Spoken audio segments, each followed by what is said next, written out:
Hello ಸ್ನೇಹಿತರೆ, ಇಂದು ನಾವು ಈ ವಿಡಿಯೋವಿನಲ್ಲಿ ದೀಪಾವಳಿಯ ಬಗ್ಗೆ 10 ಸಾಲುಗಳಲ್ಲಿ ನೋಡೋಣ.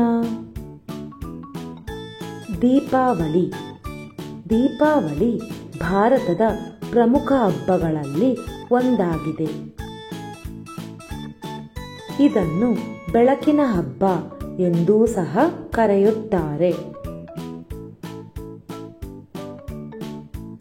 ಜನರು ದೀಪಾವಳಿಯನ್ನು ಉತ್ಸಾಹದಿಂದ ಮತ್ತು ಸಂತೋಷದಿಂದ ಆಚರಿಸುತ್ತಾರೆ.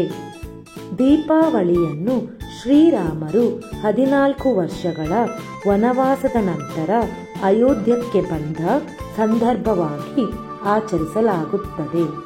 ಈ ದಿನ ಮನೆಗಳಲ್ಲಿ ದೀಪಗಳನ್ನು ಹಚ್ಚಿ ಅಲಂಕರಿಸುತ್ತಾರೆ. ಎಲ್ಲರೂ ಹೊಸ ಬಟ್ಟೆಗಳನ್ನು ಧರಿಸಿ ಸಿಹಿ ತಿಂಡಿಗಳನ್ನು ಹಂಚಿಕೊಳ್ಳುತ್ತಾರೆ. ಮಕ್ಕಳು ಪಟಾಕಿ ಸಿಡಿಸಿ ತುಂಬಾ ಖುಷಿ ಪಡುತ್ತಾರೆ.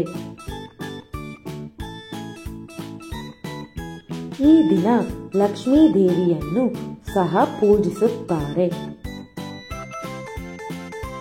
ದೀಪಾವಳಿ ನಮಗೆ ಕತ್ತಲನ್ನು ದೂರ ಮಾಡಿ ಬೆಳಕನ್ನು ಹಂಚುವ ಪಾಠವನ್ನು ಕಲಿಸುತ್ತದೆ. ಎಲ್ಲರೂ ದೀಪಾವಳಿಯನ್ನು ಸಂತೋಷದಿಂದ ಮತ್ತು ಪ್ರೀತಿಯಿಂದ ಆಚರಿಸುತ್ತಾರೆ.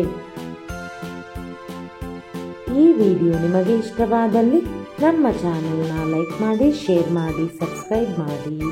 Thank you.